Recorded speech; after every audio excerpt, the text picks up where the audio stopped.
Hello guys, welcome on my YouTube channel Compteria. In the previous lecture of Compteria, we discussed about ancient Indian history. Now, with ancient Indian history, also we will start medieval Indian history, which is very important for UP SSC PET exam, UPPCS, UPSC and all state PSC exams and all type of one day competition exams, and also it is very useful for university entrance exams. Now, before wasting our time, we will start our new introductory lecture, medieval Indian history. मध्यकालीन भारतीय इतिहास के स्रोत। बीते हुए युग की घटनाओं के संबंध में जानकारी देने वाले साधनों को ऐतिहासिक स्रोत की संज्ञा दी जाती है। ऐतिहासिक स्रोतों में पुरातात्विक स्रोत, साहित्यिक स्रोत प्रमुख हैं। मध्यकालीन भारत के इतिहास के अध्ययन के लिए मौलिक स्रोत साहित्यिक स्रोत ही हैं। इस काल की विभिन्न प्रकार की रचनाएं उपलब्ध हैं, जिनमें इतिहास की रचनाएं, शासकों की जीवनियाँ, प्रशासन संबंधी रचनाएं, साहित्यिक कृतियाँ, यात्रियों के वृत्तांत आदि प्रमुख है। प्राचीन काल में भारत में क्रमबद्ध इतिहास लिखने की परंपरा विकसित नहीं हुई थी। भारत में इसे विकसित करने का श्रेय तुर्क और मुग़लों को प्राप्त है। पूर्व इस्लाम काल में अरबों के बीच वंशावलियाँ लिखने की परंपरा विकसित थी, जिन्हें अंसाब कहते थे। अरबों ने यस्मा उल रिजाल नामक एक नई श्रेणी की रचनाएं प्रस्तुत की, जिसमें विभिन्न व्यक्तियों के संबंध में संक्षिप्त जीवन वृत्तांत संकलित था। सीरत हजरत मोहम्मद की जीवनियों का संकलन है। युद्धों के वृत्तांतों को मगाजी के रूप में संकलित किए गए। तबकात सामान्य इतिहास से संबंधित ग्रंथ हैं, जिसमें विभिन्न समुदायों के संबंध में ऐतिहासिक जानकारी प्रस्तुत की गई। प्रशस्तियों की परंपरा प्राचीन काल से ही चली आ रही है। मध्यकालीन प्रशस्तियों के लिए मनाकिब और फजाइल नामक शब्द का प्रयोग किया गया है। इन प्रशस्तियों में उस काल के शासकों की उपलब्धियाँ, उनके गुण और महानता का वर्णन है। प्रशस्तियों में सबसे महत्वपूर्ण बदरुद्दीन द्वारा रचित शाहनामा है, जो मोहम्मद तुगलक को समर्पित है।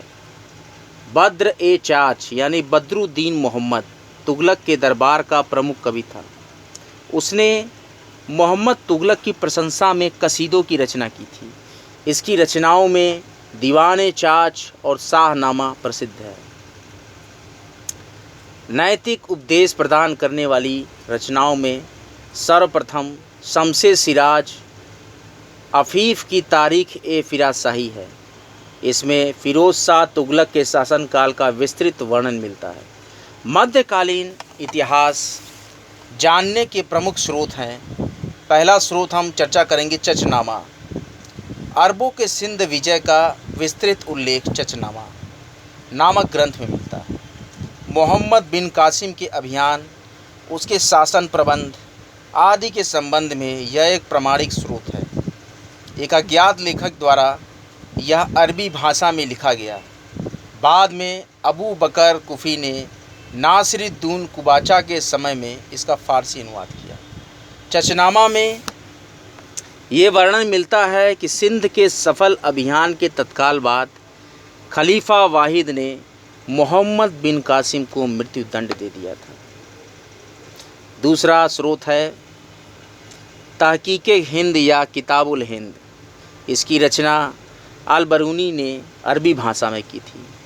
सर्वप्रथम सचाऊ ने इसका अंग्रेजी भाषा में अनुवाद Al Biruni India an account of the religion नाम से किया है। हिंदी भाषा में इसका अनुवाद रजनीकांत शर्मा द्वारा किया गया। इसके साथ ही साथ अल-बरूनी का प्रमुख उद्देश्य भारत के धर्मों और साहित्य और विज्ञान की परंपराओं के विषय में जानकारी प्राप्त करना था, किंतु उसने यहाँ के रीति रिवाजों और अंधविश्वासों आदि के संबंध में भी विस्तृत वर्णन किया है। उसने अपनी पुस्तक किताबुल हिंद में भारतीयों की विशेषकर पवित्र स्थानों पर तालाबों और जल संग्रहण कार्यों के निर्माण में उच्च कोटि की प्रवीणता की प्रशंसा की है। उसने भारतीय परिस्थितियों और संस्कृतियों को जानने के लिए ब्रह्मगुप्त के ब्रह्म सिद्धांत, वराहमिहिर की वृहत संहिता, कपिल के सांख्य और पतंजलि के योग आदि रचनाओं का उल्लेख किया है और जगह जगह भगवत गीता, विष्णु पुराण व वायु पुराण को उद्धृत किया है। पुराणों का अध्ययन करने वाला अल-बरूनी प्रथम मुसलमान था। अल-बरूनी ने अपनी पुस्तक किताबुल हिंद में भारतीय चरित्र की कमजोरियों और भारतीयों की सामाजिक राजनैतिक व्यवस्था की कमियां, इनके कारण आक्रमणकारियों के हाथों उन्हें पराजय और अपमान भुगतना पड़ा, इसका तटस्थ विवरण प्रस्तुत किया है। इसके अतिरिक्त उसने भारतीय सभ्यता का संवेदनशील अध्ययन, गजनवी के लूटपाट पूर्ण आक्रमणों की समालोचना और भारत के सामाजिक और बौद्धिक इतिहास का वर्णन भी किया है। उसने तत्कालीन भारतीय समाज में प्रचलित धार्मिक रीतियों, व्रत, पूजा पाठ, दान, तीर्थयात्रा, दैनिक यज्ञ आदि का विशद वर्णन किया है। यद्यपि इस पुस्तक के तत्कालीन भारत की राजनीतिक जानकारी प्राप्त नहीं होती है, लेकिन अल-बरूनी लिखते हैं कि भारतीयों में यह दृढ़ विश्वास है कि उनके जैसा कोई देश नहीं, कोई राजा नहीं, कोई ज्ञान विज्ञान नहीं। उसके अनुसार उनकी यह नकारात्मक सोच ही उनके पतन का कारण बनी। वो लिखता है कि जाति व्यवस्था इतनी दृढ़ थी कि यदि दो ब्राह्मण भोजन करने बैठते थे तो बीच में एक सफ़ेद कपड़ा रख लेते थे। उनके अनुसार अंतर जाति विवाह नहीं होते थे और विधवाओं का मुंडन कर दिया जाता था।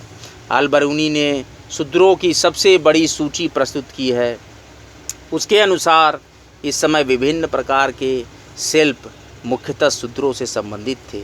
उसने 8 प्रकार के अंत्यजों यानी चांडालों का उल्लेख किया है। इसमें मोची, मछुआरे, शिकारी, टोकरी बनाने वाले, सड़क पर झाड़ू लगाने वाले आदि शामिल हैं। ताज उल मासीर तीसरा स्रोत है। ताज उल मासीर इस ग्रंथ की रचना सदरुद्दीन मोहम्मद हसन निजामी ने की थी। यह खुरासान में स्थित निसापुर का निवासी था। मंगोल आक्रमण के समय भागकर भारत आया और दिल्ली के सुल्तान कुतुबुद्दीन ऐबक के अधीन नौकरी कर ली। उसने कुतुबुद्दीन ऐबक के आज्ञा पर ही अपनी पुस्तक ताज उल मसीर लिखना शुरू किया, परंतु यह पूर्ण इल्तुतमिश के काल में हो पाया। मूल रूप से यह ग्रंथ अरबी भाषा में है, किंतु कहीं कहीं फारसी भाषा का भी प्रयोग हुआ है। यह पुस्तक अरबी और फारसी भाषाओं का अनूठा मिश्रण है। इसका अभिव्यक्ति माध्यम काव्य और गद्य दोनों है। इसमें 12,000 पंक्तियाँ हैं। इतिहासकार इलियट और डाउसन ने अंग्रेजी भाषा में इसका अनुवाद किया। इस ग्रंथ में 1191 ईस्वी से 1217 ईस्वी के मध्य भारतीय ऐतिहासिक घटनाओं का वर्णन मिलता है, मुख्यतः कुतुबुद्दीन ऐबक के शासनकाल की, परंतु कहीं कहीं मोहम्मद गोरी और सुल्तान इल्तुतमिश के समय में हुई घटनाओं का भी उल्लेख है। हसन निजामी ने अपनी इस पुस्तक में मुख्यतः भारतीय राजनीति और उससे संबंधित 12वीं सदी के अंतिम समय और 13वीं सदी के प्रारंभिक समयों के युद्धों का वर्णन किया है। ताज उस मासीर ऐसी पहली पुस्तक है जो दिल्ली सल्तनत के इतिहास को गजनी, मध्य एशिया और इस्लाम के इतिहास से अलग करती है। हसन निजामी ने इस ग्रंथ में भारतीय शहरों, मेलों, उत्सवों और भारतीयों के मनोरंजन साधनों पर भी प्रकाश डाला है। हसन निजामी के अनुसार दिरहम और दिनार नामक सिक्कों को कुतुबुद्दीन ऐबक ने चलाया था, लेकिन अन्य किसी इतिहासकार ने इसका समर्थन नहीं किया है। चौथा स्रोत है तबकात-ए-नासिरी। इसकी रचना मिनहाज उस सिराज ने फारसी भाषा में की थी। 13वीं शताब्दी में लिखी गई रचनाओं में तबकात-ए-नासिरी सर्वाधिक महत्वपूर्ण है। मोहम्मद गोरी के भारत विजय और नव स्थापित तुर्की सल्तनत के इतिहास का प्रत्यक्ष विवरण इसी ग्रंथ में मिलता है। तुर्कों की आरंभिक विजय का यह एकमात्र उपलब्ध वृत्तांत है। मिनहाज ने सर्वप्रथम इस पुस्तक में दिल्ली सल्तनत का कालक्रमिक क्रमबद्ध विवरण प्रस्तुत किया है। 23 अध्यायों में विभक्त यह ग्रंथ भारत पर तुर्क आक्रमणों, दिल्ली में सल्तनत की स्थापना और इल्तुतमिश एवं रजिया के शासनकाल के अध्ययन के लिए एकमात्र समकालीन और प्रामाणिक स्रोत है। इसमें 1227 ईस्वी से 1259 ईस्वी तक दिल्ली सल्तनत काल के प्रसिद्ध दरबारियों, सैनिकों, प्रांतीय गवर्नरों, अन्य प्रसिद्ध व्यक्तियों के जीवन वृत्त का वर्णन किया गया है। अपनी रचना में इन्होंने अपने समय के 25 अमीरों की जीवनी शामिल किया है। अमीरों का उल्लेख करते समय उन्होंने सबसे ज़्यादा ध्यान उलूग खां पर दिया। तारिख ए फिरोज शाही ए फतवा ए जहादारी। तारिख ए फिरोज शाही ए फतवा ए जहादारी के लेखक जियाउद्दीन बर्नी हैं। तारिख ए फिरोज शाही की ऐतिहासिक ग्रंथ की दृष्टि से सर्वाधिक महत्वपूर्ण माना गया है। यह फारसी भाषा में है। इतिहासकार इलियट और डाउसन ने अंग्रेजी में इसका अनुवाद किया। तारिख ए फिरोज शाही में 1239 से 1359 ईस्वी तक अर्थात पूरी एक सदी का सल्तनत कालीन इतिहास मिलता है। इसमें बलबन से लेकर फिरोज शाह तुगलक के शासन के 6ठे वर्ष तक 9 शासकों का उल्लेख है। बर्नी ने अपनी पुस्तक तारिख ए फिरोज शाही ठीक वहाँ से लिखना शुरू किया जहाँ से मिनहाज उस सिराज ने तबकात ए नासिरी छोड़ा था। इस प्रकार तारिख ए फिरोज शाही तबकात ए नासिरी का उत्तर भाग है। इस ग्रंथ में सुल्तान बलबन के शासन पर बैठने से लेकर सुल्तान फिरोज तुगलक के प्रारंभिक 6 वर्षों तक की घटनाओं का वर्णन है। इस ग्रंथ में बर्नी ने भूमि कर के प्रबंध का विस्तृत वर्णन किया है। उसने अलाउद्दीन खिलजी की बाजार व्यवस्था का वर्णन करते हुए लिखा है, हिंदू और काफिर वस्तुओं की चोरी करते थे। उसी प्रकार मोहम्मद तुगलक की मुद्रा व्यवस्था का वर्णन करते हुए उसने लिखा है कि प्रत्येक हिंदू की घर टकसाल बन गया था। उल्लेखनीय है कि अलाउद्दीन खिलजी के बाजार नियंत्रण प्रणाली का सबसे प्रमाणित विवरण बर्नी की पुस्तक तारिख ए फिरोज शाही से प्राप्त होता है। इसके अतिरिक्त इब्न बतूता की पुस्तक रेहला और अमीर खुसरो की पुस्तक खजाइनुल फतू से भी अलाउद्दीन खिलजी के बाजार नियंत्रण के विषय में जानकारी प्राप्त होती है। फतवा ए जहादारी की समकालीन और फतवा ए जहादारी जो है वो तारिख ए फिरोज शाही की समकालीन और उसका एक पूरक खंड है। इस पुस्तक में बर्नी ने अपने पूर्व लेखन के आधार पर सल्तनत काल की राजनीतिक दर्शन का विशद वर्णन किया है। इस ग्रंथ में आदर्श मुसलमान शासकों के गुणों का उल्लेख किया गया है। जियाउद्दीन बर्नी का जन्म 1285 ईस्वी में सैयद परिवार में हुआ था। उसके पिता मैबैदुल मुल्क जलालुद्दीन खिलजी के दूसरे पुत्र शाहजादा अरकली खां के निजी कर्मचारी थे। उनका चाचा अलाउल मुल्क अलाउद्दीन खिलजी के सलाहकार तथा राजधानी के कोतवाल थे। उनका पालन पोषण दिल्ली में संपन्न वातावरण और उन दिनों की अत्यधिक कुलीन परंपराओं में हुआ। उसने उच्च शिक्षा प्राप्त की। उसे आरंभिक मध्यकालीन भारत के सभी समकालीन इतिहासकारों में सबसे महान माना गया है। बर्नी को सुल्तान गयासुद्दीन तुगलक के शासनकाल में एक सम्मानित स्थान प्राप्त था, किंतु वह मोहम्मद तुगलक के अधिक निकट था। मोहम्मद तुगलक के शासनकाल में वह राज दरबार से संबद्ध और 17 वर्षों तक उसके संरक्षण में रहा। जियाउद्दीन बर्नी ने अपनी पुस्तक तारिख ए फिरोज शाही में मोहम्मद तुगलक के विषय में वर्णित किया है कि जब उसने राजसत्ता पाई तब वह शरीयत के नियमों और आदर्शों से काफ़ी स्वतंत्र था। वह सुल्तान को दयालु और रक्त पिपासु दोनों कहता है। सुल्तान मोहम्मद बिन तुगलक धर्मशास्त्र, इतिहास और इस्लाम कानून में विशेष दिलचस्पी रखता था और उलेमा वर्ग की त्रुटियों के प्रति सजग था। सुल्तान का मानना था कि उलेमा वर्ग ने जानबूझकर अपने स्वार्थ और हितों के लिए इस्लाम की सही व्याख्या नहीं की, इसलिए वह उलेमा वर्ग के विरुद्ध हो गया था। बर्नी उसके कार्यों से खपा रहता था और उसे अधर्मी एवं रक्त पिपासु कहा। बर्नी अमीर खुसरो का भी एक करीबी सहकर्मी था, किंतु फिरोज शाह तुगलक के सिंहासनारूढ़ होते ही वह शाही कृपा से वंचित हो गया।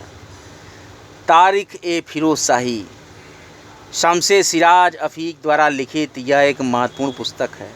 अफीफ ने कई पुस्तकें लिखी जिसमें तारिख ए फिरोज शाही उपलब्ध है। ये ग्रंथ 90 मुकदमाओं यानी कि अध्यायों में लिखी गई है। अफीफ ने तैमूर के आक्रमण के पश्चात इस ग्रंथ को लिखा था।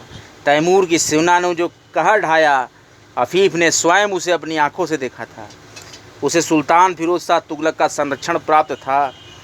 इस ग्रंथ में अफीफ ने फिरोज तुगलक के काल के स्थापत्य संबंधी गतिविधियां, नहरें बनवाना, बाग लगवाना, शाही टकसाल की कार्यविधि, खाद्य पदार्थों के मूल्य, सिक्का ढलाई के ब्यौरे, उत्सव समारोह, राजस्व प्रबंध, उसका बंगाल आक्रमण, मंगोल आक्रमण, लोक हितकारी कार्य और गुलामों की व्यवस्था का विशद वर्णन किया है। इस प्रकार तारीख़ फिरोज शाही केवल फिरोज शाह तुगलक के शासनकाल के बारे में लिखित सर्वाधिक सही और अधिप्रमाणित पुस्तक है। अफीफ ने अपनी इस पुस्तक में फिरोज शाह तुगलक के लाभदायक राजस्व सुधारों के परिणामों का उल्लेख करते हुए लिखा है कि जनता के घर अन्न, संपत्ति, घोड़ों तथा फर्नीचर से भरे पड़े थे। प्रत्येक व्यक्ति के पास प्रचुर मात्रा में सोना चांदी थी। कोई स्त्री ऐसी नहीं थी जिसके पास आभूषण न हो और कोई घर ऐसा नहीं था जिसमें अच्छा पलंग न हो। धन खूब था और सभी लोग आराम से रहते थे। इस युग में राज्य को आर्थिक दिवालियापन का सामना नहीं करना पड़ा। दुआब से 80 लाख टका की आय होती थी और दिल्ली का राजस्व 6 करोड़ 85 लाख टका तक पहुंच गया था।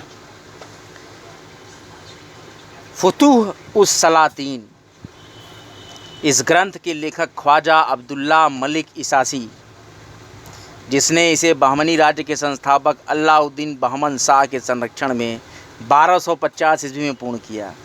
फुतूह उस सलातीन अलाउद्दीन बहमन शाह को समर्पित है। इस ग्रंथ में मोहम्मद बिन तुगलक की आलोचना और बहमन शाह की प्रशंसा की गई है। 919 ईस्वी से 1350 ईस्वी तक का इतिहास वर्णित है।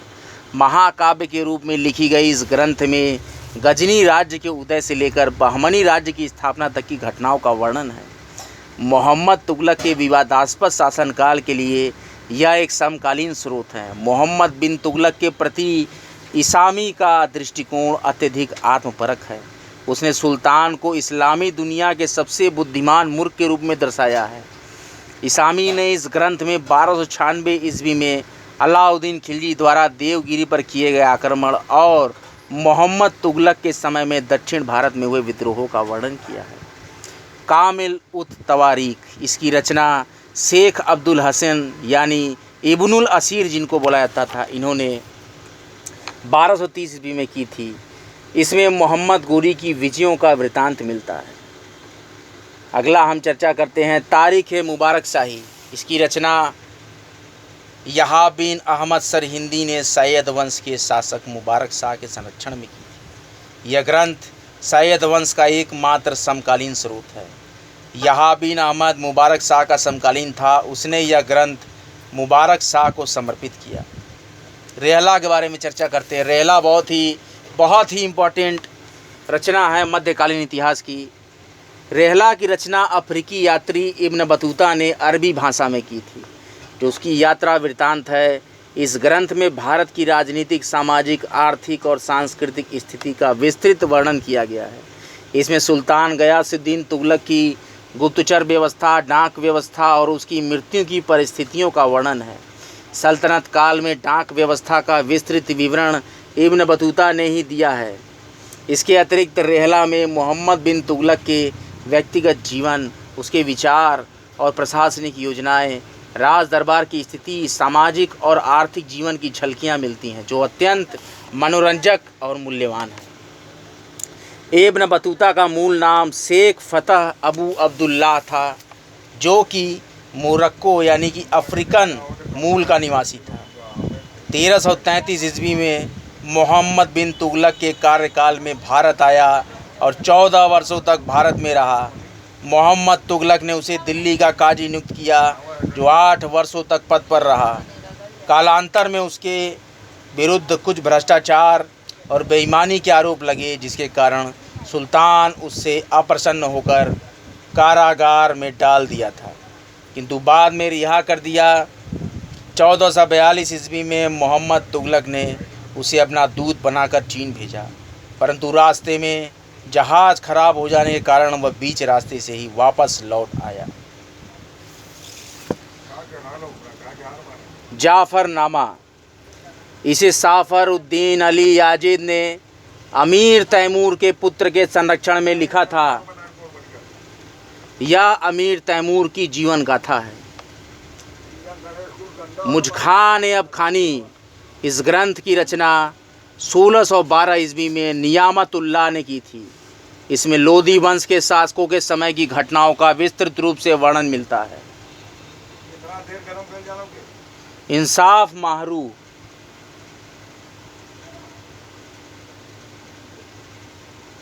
यह तुगलक काल में मुल्तान के प्रांतपति ऐनुल मुल्क के पत्रों का संकलन है। मोहम्मद तुगलक और फिरोज तुगलक के संबंध में जानकारी प्रदान में यह ग्रंथ सहायक है। अमीर खुसरो द्वारा लिखित ग्रंथों में अमीर खुसरो, जिसका लोकप्रिय नाम तूत-ए-हिंद था, उसका जन्म 1253 ईस्वी में पटियाली, उत्तर प्रदेश के एटा जिले में हुआ था। उसका परिवार कई पीढ़ियों से राज दरबार से संबंधित था। स्वयं अमीर खुसरो ने 8 सुल्तानों का शासन देखा था। प्रारंभ में वो बलवन के सबसे बड़े पुत्र मोहम्मद की सेवा में रहा। जब मंगोलों के साथ एक युद्ध में मोहम्मद मारा गया तो मंगोलों ने अमीर खुसरो को बंदी बना लिया, किंतु किसी तरह भागकर वो बलवन के दरबार से संबद्ध हो गए। इसके पश्चात वो कैकुबाद, क्यूमर्स, अलाउद्दीन खिलजी, जलालुद्दीन खिलजी, मुबारक खिलजी, खुसरव शाह और गयासुद्दीन तुगलक तक के शासनकाल को अपने आंखों से देखा और इनकी सेवा में रहा। अमीर खुसरो अलाउद्दीन खिलजी के दक्षिण भारत के समय उसके साथ गया था। प्रसिद्ध सूफी संत निजामुद्दीन औलिया का शिष्य था। निजामुद्दीन औलिया ने अमीर खुसरो को तुर्कल्लाह की उपाधि दी थी। इसकी मृत्यु 1325 ईस्वी में निजामुद्दीन औलिया की मृत्यु के दूसरे दिन गयासुद्दीन तुगलक के समय में हुई। अमीर खुसरो प्रथम मुस्लिम कवि था जिसने हिंदी शब्दों का खुलकर प्रयोग किया। सर्वप्रथम अमीर खुसरो ने अपनी फारसी रचनाओं में भारतीय मुहावरों और प्रचलित शब्दों का प्रयोग कर उसे भारतीय पर्यावरण के अनुसार ढालने का सफल प्रयास किया। अमीर खुसरो पहला व्यक्ति था जिसने हिंदी, हिंदवी और फारसी में एक साथ लिखा। उसे खड़ी बोली के आविष्कार का श्रेय दिया जाता है। खुसरो की हिंदवी रचनाओं की भाषा ठेठ, खड़ी बोली और ब्रज है। उसने ठेठ खड़ी बोली का प्रयोग पहेलियों, मुकरियों आदि के रूप में किया है। फारसी कविता का भारतीकरण करने वाला प्रथम कवि अमीर खुसरो था। यह भारत की तुलना स्वर्ग के उद्यानों से करता है। वो कहता है कि मैं भारतीय तुर्क हूँ, मैं तुम्हें हिंदवी में उत्तर दे सकता हूँ। अरबी की बात करने के लिए मेरे पास मिस्री शक्कर नहीं है। साहित्य के अतिरिक्त संगीत के क्षेत्र में भी अमीर खुसरो का महत्वपूर्ण योगदान है। उसने भारतीय और ईरानी रागों का सुंदर मिश्रण किया और एक नवीन राग शैली ईमान, जिल्फ, साजगरी आदि को जन्म दिया। उसने फारसी अरबी मूल के कई राग, एमन, एक घोर आदि भारतीय संगीत में शामिल किया और भारतीय कव्वाली में एक नवीन शैली को जोड़ा। अमीर खुसरो ने अनेक काव्यात्मक शैलियों में हिंदी का प्रयोग किया और फारसी की एक नई शैली सृष्टि की जो सबक-ए-हिंदी अर्थात हिंदुस्तानी की शैली के नाम से प्रसिद्ध हुई। भारत की तत्कालीन समाज पर दृष्टि डालते हुए सल्तनत काल में गरीब व असहाय किसानों के बारे में अमीर खुसरो ने लिखा है कि राजकीय मुकुट का प्रत्येक मोती गरीब किसान की अश्रुपूरित आँखों से गिरी हुई रक्त की घनीभूत बूंद है। अमीर खुसरो की इस कथन को मोरलैंड ने अपनी पुस्तक में उद्धृत किया है। प्रसिद्ध रचनाओं में अमीर खुसरो की प्रसिद्ध रचनाएं किरान उस सदायन, मेहताह उल फुतूह, खजायन उल फुतूह, आशिका, नूह सिपिहर, तुगलकनामा और एजाज ए सुखरवी। तुगलकनामा के बारे में चर्चा करते हैं। अमीर खुसरो की अंतिम ऐतिहासिक मसनवी। इसमें खुसरो शाह गयासुद्दीन तुगलक के मध्य कूटनीति और युद्ध और गियासुद्दीन तुगलक द्वारा दिल्ली के सिंहासन को प्राप्त करने का विवरण है। यह ग्रंथ काव्य शैली में। आज का लेक्चर यहीं तक। आज हमने मध्यकालीन इतिहास के पृष्ठभूमि के प्रथम यूनिट में मध्यकालीन भारतीय इतिहास के स्रोतों के बारे में संपूर्ण चर्चा की। संक्षिप्त में ही सही लेकिन संपूर्ण चर्चा की। अगले लेक्चर से हम अरबों का सिंध पर विजय, इस टॉपिक से स्टार्ट करेंगे। कॉम्टेरिया यूट्यूब पर पूर्णतः निःशुल्क है। कॉम्टेरिया का एक ही उद्देश्य है, सभी पढ़ें, सभी बढ़ें। पढ़ते रहिए, बढ़ते रहिए, ज़्यादा से ज़्यादा लोगों तक लेक्चर्स को शेयर कीजिए। कॉम्टेरिया यूट्यूब पर इतिहास के बहुत ही रोचक लेक्चर्स ले आ रहा है। एंशिएंट इंडियन हिस्ट्री के बाद ये second series introductory Indian medieval history हमने स्टार्ट की है। इसके बाद हम मॉडर्न हिस्ट्री को भी स्टार्ट करेंगे। बराबर इतिहास की सारी सीरीज़ कॉम्टेरिया पे आती रहेंगी। कॉम्टेरिया लेक्चर्स को देखते रहे, वैक्सीनेशन ज़रूर कराएं और हर व्यक्ति जो कॉम्टेरिया को सुन रहा हो एक वृक्ष ज़रूर लगाए। कॉम्टेरिया लेक्चर्स देखने के लिए आपका बहुत बहुत धन्यवाद। हर हर महादेव।